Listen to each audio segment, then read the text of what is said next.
Hello investors. आज हमारे साथ में है mister Rahul Shukla, certified wealth manager and senior manager at sales training, Kotak AMC. आज हम बात करेंगे बहुत ही स्पेशल कैटेगरी के बारे में, which is specialized investment funds, SIF. So अगर आप भी वो इन्वेस्टर हैं जो एसआईएफ के बारे में और जानना चाहते हैं, तो ये वीडियो आपके लिए। Welcome Rahul sir, once again to our webinar. तो आज जो हम बात करने वाले हैं वो बहुत अलग टॉपिक होगा, बहुत नया टॉपिक है, that is SIF. So welcome to this webinar once again. Sir जो Thank you so much, Rupesh, for this. Thank you. Sir जो पहला सवाल जो एक इन्वेस्टर पूछना चाहता है कि why specialised investment funds are launched in this market. Okay. So what my understanding on this is बहुत सिंपल एजेंडा है। एक प्लेन वनीला प्रोडक्ट मार्केट में है, हालांकि उसमें वेरिएशंस हैं, फ्लेवर्स हैं। That is mutual fund.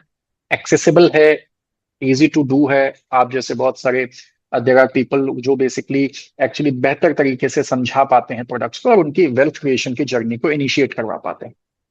अब क्योंकि एक्सेसिबिलिटी ज्यादा है, एक दूसरा क्लाइंट है जिसके पास पैसे हैं ठीक ठाक, ठीक है, अच्छे पैसे हैं, मतलब 2 करोड़ 2.5 करोड़ का उसके पास इन्वेस्टेबल एसेट है, उसके पास पीएमएस जैसा प्रोडक्ट है, एआईएफ जैसे प्रोडक्ट में वो जाने के बारे में सोचता है।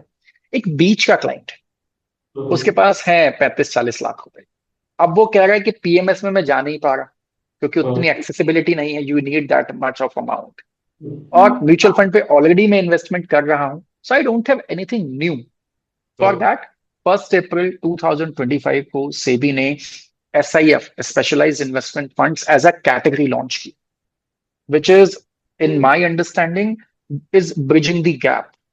साहब, आप पीएमएस और म्यूचुअल फंड के बीच का एक प्रोडक्ट लाए जो कि पीएमएस से ज्यादा एक्सेसिबल है क्योंकि टिकट साइज छोटा है, 10 लाख का टिकट साइज है, और म्यूचुअल फंड से ज्यादा फ्लेक्सिबल है क्योंकि उसमें डेरिवेटिव्स के सेगमेंट्स ऐड होते हैं। और बहुत सारे लोगों को ये महसूस होता था कि सर वर्ल्ड वाइड सब कर ही गए हैं, एंड सो कॉल्ड इंस्टाग्राम पे जो प्रभु के दास हैं वो बहुत अच्छी वीडियोस बना रहे हैं, सब अच्छा काम चल, बट द पॉइंट इज वो ज्यादा रुझान दिखा रहे थे ट्रेडिंग की तरफ। सेबी ने कहा साहब आसान कर देते हैं इसको, अब हम आपके लिए एक फंड मैनेजर असाइन कर देते हैं, वो SIF मैनेज करेगा and he will managing the derivatives part as well. तो मुझे लगता है कि एक बहुत सूझबूझ के साथ एक बहुत सही कैटेगरी को लॉन्च किया गया है on the right time in India, because ये वाला जो कैटेगरी है ना इन्वेस्टर्स का, वो बढ़ रहा है तेजी से। People who have 30-40 lakh rupees, PMS उतना एक्सेसिबल नहीं है और म्यूचुअल फंड में एब्सोल्युटली वो जा रहे हैं। तो एक प्लेन वेनिला से थोड़ा एक अच्छा प्रोडक्ट, शायद उनको बेहतर प्रोडक्ट देखने को मिलता है with amount of risk as well. एक उसमें रिस्क इन्वॉल्वमेंट डेफिनेटली आपको देखने को मिलेगा। सर आपने एक मेंशन किया कि म्यूचुअल फंड्स, जो म्यूचुअल फंड्स में उन्हें पहले डेरिवेटिव्स करना एक्सेसिबल नहीं था, बट नाउ द विद सिर्फ डेरिवेटिव्स वो एक्सेस कर सकते हैं। So is there any percentage जहां पर लाइक पोर्टफोलियो का कुछ परसेंटेज ही वो एक्सेस कर सकते हैं? Yes yes absolutely. सो उसमें होता क्या है, जो सेबी के गाइडलाइंस है, एज पर द गाइडलाइंस आप अप टू 25% तक क्या कर सकते हो, अनहेल्ड डेरिवेटिव्स रख सकते हो। ठीक है, unhedged means that is the naked call you can say. ठीक है, वहां पर आप जा सकते हो, वो किया जा सकता है। तो वहां पर क्या कर रहा होगा फंड मैनेजर। अच्छा, इसको एक्सप्लेन करने से पहले मैं आपको ये और बता दूं, सेबी ने 3 कैटेगरीज लॉन्च की SIF की, ओके। उसमें 7 स्ट्रैटेजीज लॉन्च किए SIF के, right, which is the very important part to understand. So आप चाहें तो मैं अभी एक्सप्लेन करता हूं और we may explain it further when we are discussing that. अभी वी कैन अभी we can do that, sure. तो as a category if you find out, तो बहुत सिंपल अंडरस्टैंडिंग उसकी क्या रहेगी। पहली कैटेगरी है इक्विटी। ओके। इक्विटी में देयर आर 3 स्ट्रैटेजी। पहली स्ट्रैटेजी क्या है, equity long short.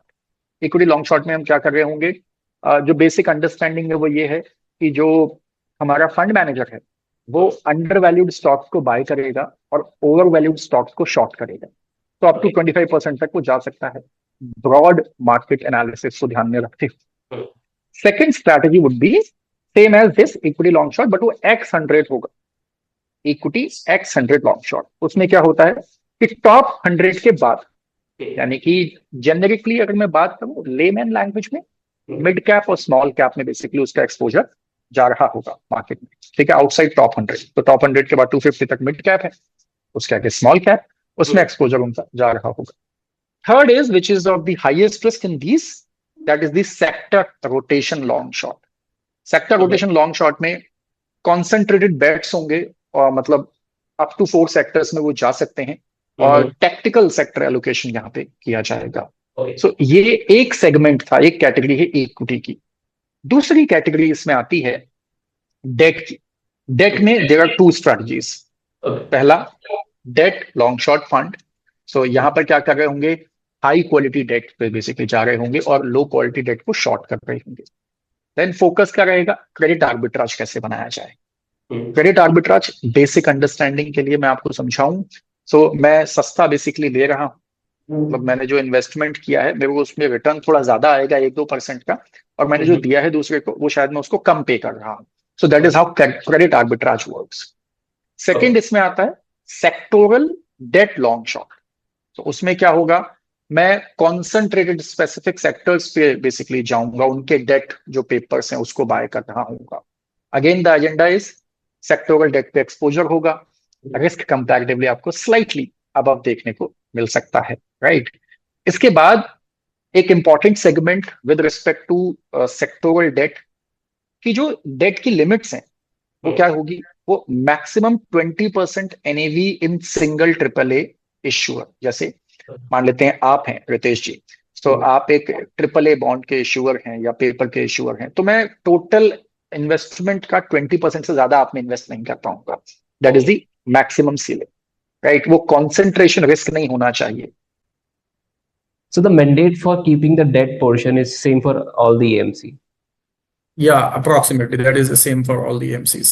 And one more thing जो मुझे मेंशन करनी थी, उसमें मैक्सिमम 25% ही एक सिंगल सेक्टर में जा सकते हो। सो 2 कंडीशन हैं। पहली condition, maximum 20% in single triple A paper. Second condition is maximum 25% in single sector. So for example मेरे पास अगर 4 सेक्टर हैं, एक ऑटोमोबाइल है, एक फार्मा है, एक एफएमसीजी है, एक मेरे पास टूरिज्म है, ठीक है। सो मैं अगर यहाँ पे ऑटोमोबाइल में जाना चाहूँ तो मैक्सिमम 20% ही जा सकता हूँ, उसके ऊपर किसी एक सेक्टर में नहीं जा सकता। That was the second category. The third one is hybrid category. Hybrid में देयर आर 2 स्ट्रेटजीज। सबसे पहला active asset allocator long short, ये आएगा। तो टेक्टिकल इक्विटीज होंगी, debt allocation with long short, दोनों सिचुएशंस में हम जा रहे होंगे, ज्यादा फ्लेक्सिबिलिटी होगी, ज्यादा बेहतर ऑल्टरनेट्स होंगे। The second one is called hybrid long short. Hybrid long short is very interesting, ठीक है। सो यहां पर क्या होगा, 25% minimum equity, 25% minimum debt, and further on वो उसके ऊपर बिल्ड करके चीजें हो सकती हैं। अच्छी बात क्या है, again the same situation in the entire categorisation of SEBI of SIF, what SEBI said, up to 25% तक आप लॉन्ग शॉर्ट कॉल्स ले सकते हो। बेसिकली आप शॉर्ट कॉल्स हाइब्रिड में स्पेसिफिकली ले सकते हो। So that is how it's gonna work. एक important segment in this equity or the hybrid section, specifically the hybrid long short, the taxation is very interesting. Okay. Because if you choose any other asset class, for example, if you have chosen Cat 3 of AIF, right, 30% का slab rate है, so आप देखोगे वो 12% और मिला के 42% के आसपास टैक्स बैठता है। टैक्स आर्बिट्राज ही इतना तगड़ा है यहाँ पर। 1 साल के बाद हाइब्रिड लॉन्ग शॉर्ट में what is happening, 12.5% the taxation, right, which is a very good part with respect to taxation. क्योंकि अगर कोई क्लाइंट मेरे पास है और मैं उसको हाइब्रिड लॉन्ग शॉर्ट ऑफर कर रहा हूं at any point of time, depending on what kind of strategies the AMCs are choosing, so वहां पर मैं उसको टैक्स का बेनिफिट, टैक्स आर्बिट्राज का बेनिफिट वहां पे दे पा रहा हूं, along with the safety net of this कि सर यहाँ पर मिनिमम 25, बेसिकली मैक्सिमम 25% जो है वो शॉर्ट किया जा सकता है, लॉन्ग किया जा सकता है। Sir, with this aspect only, if we see for an investor who invests in FD, how can be hybrid SIF beneficial for him? So for an FD investor, there are 2 scenarios. First one, there are people who are very conservative with the FDs. I respect them, right? Always. So for them, what they can do, because SIF is definitely not a very safe side of bet. there is a risk, right? There is a risk associated with that. But when we talk about hybrid as a category, hybrid long short as a category in this space, the returns what people are expecting is almost 7 to 9, maybe 10% of return, right? And that is not the specific number कि इतना ही आएगा, आगे पीछे हो सकता है. So that is a disclaimer for that. ठीक है कि जो मैंने बोला वही नहीं होगा, उसके आगे पीछे हो सकता है. But the point is कि FD investor अगर वो शिफ्ट करना चाहता है, at least with an understanding specifically with the hybrid, कि आप एटलीस्ट 1 साल का या 1 साल से ऊपर का अगर सेगमेंट लेके जा रहे हो, तो डेफिनेटली आप कुछ फंड यहाँ पे शिफ्ट कर सकते हो. I am not telling anyone कि आप, मेरे पास 1 करोड़ की एफडी है, मैंने वो उठाई और 1 करोड़ का एसआईएफ कर दिया. That's not the case. तो आप वहां पर स्टार्टिंग में 30-40% शिफ्ट करके एक बार देख सकते हो what kind of returns are there.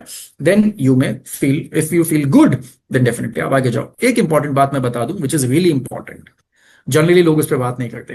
What kind of risk is associated. ठीक है. सो अंडरस्टैंड, अगर किसी फंड मैनेजर ने कुछ शॉर्ट पोजीशंस ली हैं, ठीक है, सो इट्स पॉसिबल कि आपको 1 क्वार्टर में हो सकता है नेगेटिव रिटर्न्स दिख जाएं.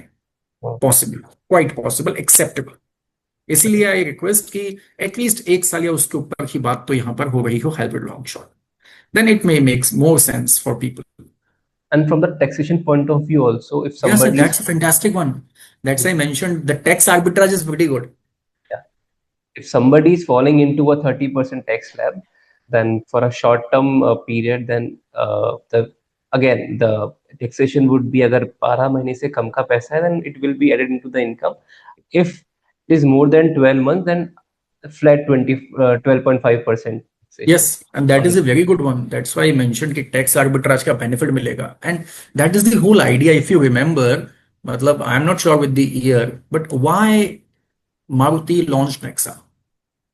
Just to cater the premium class, right? क्योंकि सब कुछ बिक रहा है. ऐसा थोड़ी मारुति गाड़ियां खराब है अरीना में जो आ रही हैं. Those vehicles are pretty good. The engines are almost similar. So if you just take a look, वो 3 सिलेंडर इंजन आता है उसमें यार. 3 सिलेंडर 1200 सीसी का इंजन आ रहा है, 1.2 लीटर का इंजन आ रहा है. So that is the case. Just to make them feel comfortable with slightly better, you may say, risk or better returns they may expect. So sir, again, how from like कितने से start कर सकते हैं SIF करना, and if somebody has already started with the SIF from some AMC, तो उनके लिए क्या लगने वाले NFOs के अंदर किस तरीके से पार्टिसिपेट? देखिए, there are 2 ways to understand. First of all, as an individual, मैं और आप, minimum ticket size is 10 lakh. आपके पास 10 लाख का मिनिमम इन्वेस्टमेंट होना चाहिए just to enter into this SIF space. First thing. Second thing, मान लो कि एक AMC ने अगर 1 से ज्यादा SIF की स्ट्रेटजीज लॉन्च की, 1 से ज्यादा SIF फंड्स लॉन्च किए.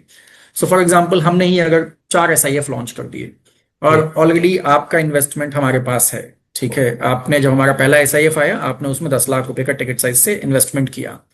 तो अब क्योंकि मेरे पास 4 स्ट्रैटेजीज हैं, तो मैं उसी 10 लाख को स्कैटर कर सकता हूं इन चारों में. 2.5 लाख किया जा सकता है, पॉसिबल. मान सकते हैं कि मान लो एक AMC आज पहला SIF लेकर के आई, 6 महीने बाद दूसरा SIF लेकर के आई, या किसी भी एक टेन्योर में. आज आप 10 लाख के टिकट साइज से एंटर हुए इस AMC में. नेक्स्ट जब वो दूसरा AMC जो है प्रोडक्ट लेकर के आई अपना SIF का, तो यहां से शिफ्ट किया जा सकता है क्या? यस, STP किया जा सकता है. तो वो सेम AMC में आप शिफ्ट कर सकते हो without having a problem with the same ticket size of 10 lakhs. And that 10 lakh is per PAN card. ठीक है, पर पैन कार्ड पर AMC. यस, ओके, पर PAN card एंड पर AMC. दूसरा, जैसे आपने एक सवाल तो मेरा पहले ही आंसर कर दिया कि STP अलाउड है या नहीं है. Which is allowed. We can shift from one strategy to another strategy. Yes, in a same AMC. In the same AMC, maintaining 10 lakh rupees of per PAN mandate. Yes, absolutely. What about SIP, sir? SIPs के case में, with all due respect, if there is investment of more than 10 lakhs, so in the multiples of 10,000 you can initiate. Okay. So what you can do, 10 lakh आज जमा किया, lump sum आया, SIF open हुआ, you are entered into this, then वो क्या हो सकता है, उसमें अब आप 10,000 पे SIP कर सकते हो. 10,000 के मल्टीपल्स में SIP हो सकता है. Can be vary from AMC to AMC. Yeah, that may vary. And one more important part. Basically 10,000 very नहीं होगा, आई एम प्रीटी श्योर, क्योंकि वो सेबी के बेसिकली गाइडलाइंस में फॉलो करता है. एक इंपॉर्टेंट बात है, and that is the redemption. So someone was asking a few days back, see sir, एक बिल्कुल नया investor है, we are onboarding him and he has investable asset of 45 lakhs, तो हम उसको अपना SIF मतलब कोई भी एक SIF दे सकते हैं क्या? So my instant answer was, initially, if that is a conservative sort of investor, don't give him more than one SIF। और बिल्कुल नया इन्वेस्टर है तो उसको पहले म्यूचुअल फंड में उसको थोड़ा बताओ how the market works, how the situation works, otherwise it doesn't make any sense for him. किसी भी एक क्वार्टर में उसको नेगेटिव आया, जो कि पॉसिबल है, इनिशियली आ सकता है, no problem at all, because we are shorting the positions. So उस केस में उसके लिए थोड़ी टेंशन होती है, ठीक है। So we should make a client trust us first, और वो अगर थोड़ा लॉन्ग टेन्योर में जाता है definitely we can give that. और इसमें एक कंफर्ट जोन थोड़ा सा समझना चाहिए क्लाइंट का, कि just like mutual funds, whenever you want you can redeem your funds in the case of open ended fund. SIF में it's like interval, twice a week redemption हो सकता है, ठीक है। ये बड़ा इंपॉर्टेंट सेगमेंट है कि थोड़ा सा वहां पे, हालांकि बहुत बड़ी बात नहीं है, twice a week it's quite easy, but किसी को अगर बहुत अर्जेंसी हुआ there would be a situation, right. So we should tell our clients all the situations very transparently, because the whole idea of this conversation is to make people aware कि भाई समझो पहले exactly product है क्या। Investments पे तो चर्चा हम बाद में कर ही लेंगे, पहले प्रोडक्ट समझ में आ जाए आपको, how it's gonna work. And sir, what about the exit load of such SIF? So exit load depend करता है AMC टू AMC। जैसे कुछ AMCs हैं, there is no exit load, ठीक है, आप सिंपली जब चाहो, बट उसमें एक कंडीशन और है, and thank you so much for asking this question. So someone was asking कि सर मैंने 10 लाख का इन्वेस्टमेंट किया आज, ठीक है, and in the first month the NAV shows और the valuation shows 9,90,000। Is it possible? Absolutely possible, हो सकता है। तो क्या मैं पैसा रिडीम कर सकता हूं? The answer is no. So in that case या तो आप उसको टॉप अप करो, वापस 10 लाख तक लेके जाओ, देन रिडेम्पशन कर सकते हो, या फिर वो मार्क टू मार्केट में 10 लाख पे आ जाए। तो 10 लाख से कम में रिडेम्पशन नहीं होगा, and this is very important point to tell our clients, Definitely. ठीक है ना। एक और question, because I am just adding that because you are asking this, that is SWP, right? Is it possible? Yes, that is possible. For example, if there is आपका मान लेते कोई client है एंड ही सेड कि मेरे पास 1 करोड़ है, I just wanted to invest in one strategy, just for example 10 crore investment किया, तो डेफिनेटली वो SWP कर सकता है। सेम कंडीशन, किसी भी पॉइंट ऑफ टाइम में उस फंड की वैल्यू 10 लाख से कम ना, कम नहीं होगी। हाँ, तो वो SIF बना रहेगा। And I think, sir, we have pretty much covered everything in our conversation, and this will definitely help our investors to make informed decisions. So thank you so much for joining us. And to sum up, SIF is a bridge between mutual funds, PMS, and AIF. And one can invest through lump sum investment of rupees 10 lakhs. SIP, STP, and SWP, everything is allowed. We hope our customer like this video and this conversation, and will definitely help them to make informed decisions. Thank you. Sure. Thank you so much, Ritesh ji. It's always a pleasure to having a conversation with minds like you. And why only your customers? Why not the entire society as a whole? Every individual should watch this video and have some value additions. So बहुत बहुत आभार आपका. Thank you so much.